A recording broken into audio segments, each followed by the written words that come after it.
Good morning, students. Today we are going to start the reading of lesson number 10, that is water. So let's start. Water is essential for all living beings. It is present in fruits, vegetables, leaves, flowers, air and even in our breath. So क्या कह रहे हैं इसमें, जो water है वो हमारे लिए, हम लोगों के लिए, लिविंग बींग्स के लिए बहुत ही ज्यादा इम्पोर्टेंट है. पानी हर जगह प्रेजेंट है, फ्रूट्स में, वेजिटेबल्स में, लीव्स में, फ्लावर्स में, इवन जो हम सांस लेते हैं उसमें भी जो वाटर है वो प्रेजेंट होता है. So next is mention any 4 activities in your daily life where you use water. अब डेली लाइफ में हम जो डेली लाइफ में एक्टिविटीज करते हैं, हमारी day to day life activities हैं, उनमें हम पानी कहाँ कहाँ यूज करते हैं, आपको 4 एक्टिविटीज लिखनी है. So let us now learn about the sources of water. So first one is local sources of water. In cities we get water from the tap. अब शहरों में क्या होता है, जो पानी है वो हमें टैप से मिलता है. At some places water is also drawn from underground with the help of hand pumps. और कुछ जगह पे जो पानी है वो अंडरग्राउंड वाटर भी निकाला जाता है. और अंडरग्राउंड वाटर को कैसे निकालते हैं? With the help of hand pumps. At some places, people get water from lakes, ponds or rivers. They also draw water from the well. अब कुछ जगह पे जो पानी है वो लेक्स, ponds या रिवर में से भी निकाला जाता है. They also draw water from the well. और कुएं में से भी जो पानी है वो भी कुछ जगह पे लोग निकालते हैं. Next is sources of water. On the earth, water is present in lakes, ponds, wells, rivers, seas and oceans.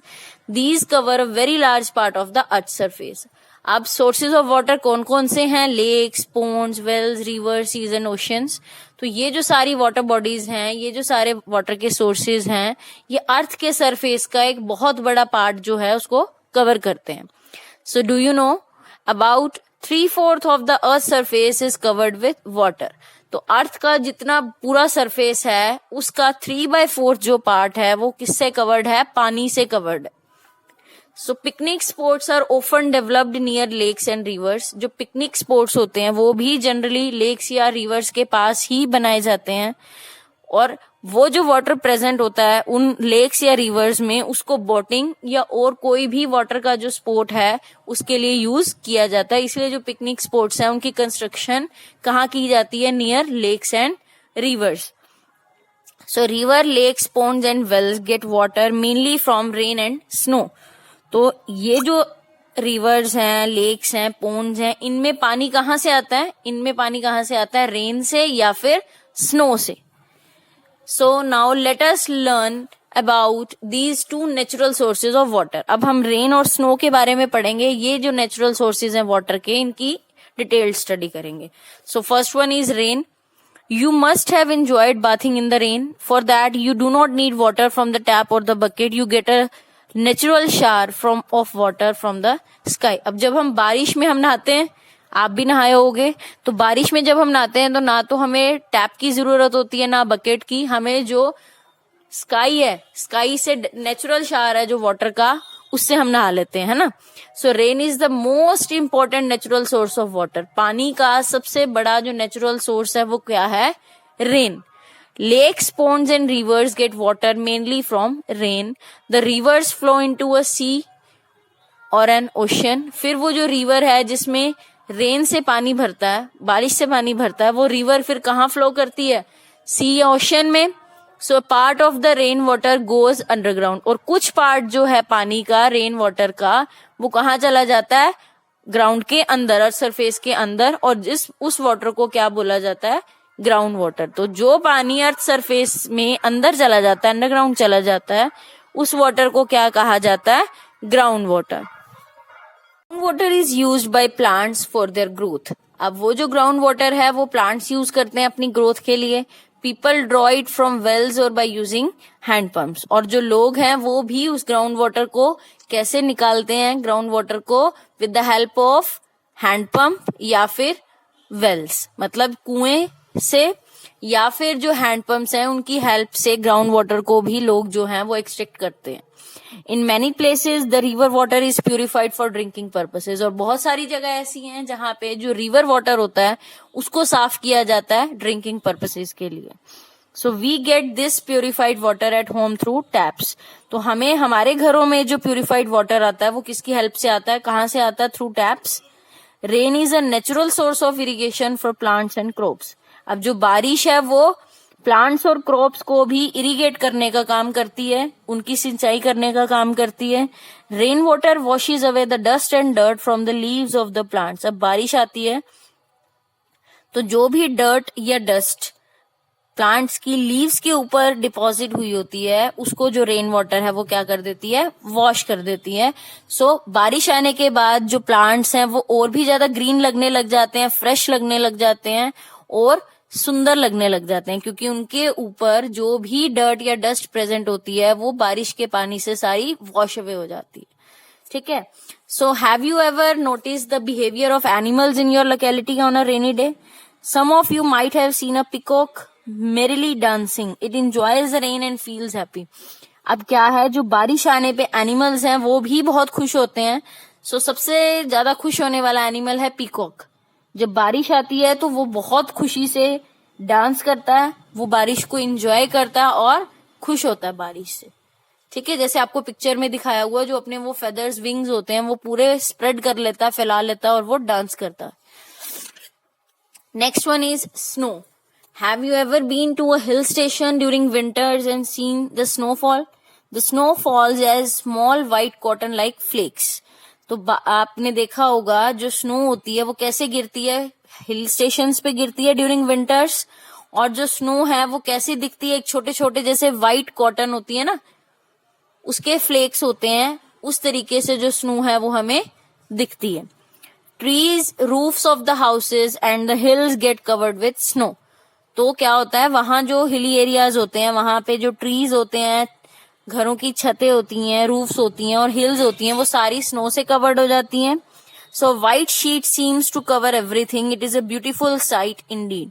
तो जब भी स्नोफॉल होती है उससे सारी चीजें जो हैं, सब चीजों के ऊपर एक तरीके से जो व्हाइट शीट होती है वो लगती है कि व्हाइट शीट से सारी चीजें कवर हैं, तो वो देखने में बहुत सुंदर लगता है, जैसे कि इस पिक्चर में आपको दिखाया हुआ है।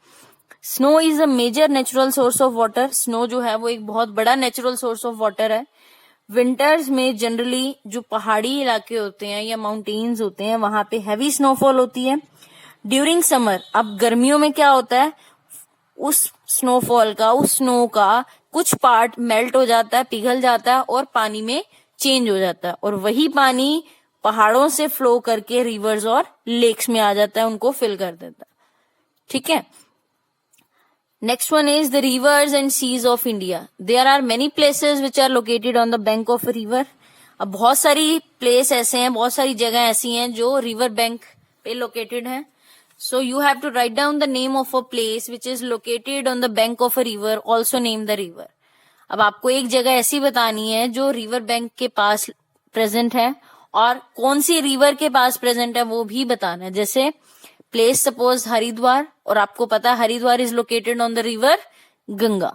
ठीक है। So India is a land of many rivers. The major rivers of north India are Indus, Brahmaputra, Ganga, Yamuna, Sutlej, Beas and Chenab. तो ये कुछ जो रिवर्स हैं ये इंडिया की फेमस रिवर्स हैं। और साउथ इंडिया में जो सदर्न पार्ट है इंडिया का, वहां पे कौन कौन सी रिवर्स होती हैं, Krishna, Kaveri, Godavari, Mahanadi, Narmada and Tapi. So these are the rivers which generally flow in the south India. Okay, so India is surrounded by Indian Ocean on the south. अब इंडिया जो है वो हर तरफ से क्या है, पानी से क्या है, घिरा हुआ है, सराउंडेड है।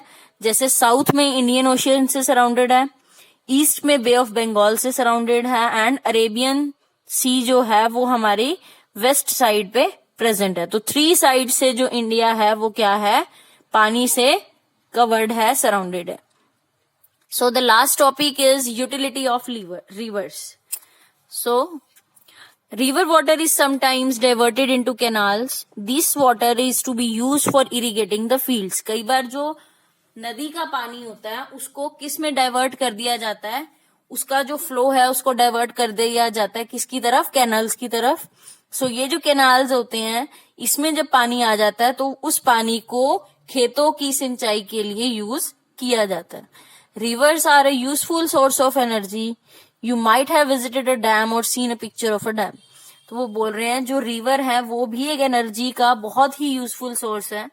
अगर आपने कभी डैम देखा हो या डैम की पिक्चर देखी हो तो आप देख सकते हो कि रिवर वाटर को किस तरीके से इलेक्ट्रिसिटी प्रोड्यूस करने के लिए यूज किया जाता है। जैसे कि आपको यहाँ पिक्चर में एक डैम की पिक्चर दिखाई हुई है। So here you have to write down the name of a dam, और वो कौन से रिवर पे लोकेटेड है वो भी आपको यहाँ लिखना है। A dam stores river water in it. This stored water can then be used to generate electricity. For this, it is made to fall from a height. अब डैम्स में क्या होता है, कुछ बहुत एक बड़ा अमाउंट जो है रिवर वाटर का उसको स्टोर किया जाता है। उस स्टोर्ड वाटर से इलेक्ट्रिसिटी बनाई जाती है, और वो इलेक्ट्रिसिटी प्रोड्यूस कैसे होती है, जब आप उस रिवर वाटर को बहुत हाइट से फॉल करवाते हो। वो जब रिवर वाटर एक हाइट से फॉल करता है और नीचे टरबाइन्स होती हैं जिनके ऊपर वो पानी गिरता है, और टरबाइन्स रोटेट करके क्या प्रोड्यूस करती हैं, इलेक्ट्रिसिटी प्रोड्यूस करती हैं। Now do you know the longest river of the world is Nile in Egypt. अब पूरे वर्ल्ड में जो सबसे लंबी रिवर है वो कौन सी है, नाइल, जो कि कौन से कंट्री में प्रेजेंट है, लोकेटेड है, that is in Egypt. The electricity generated by using water is called hydroelectricity.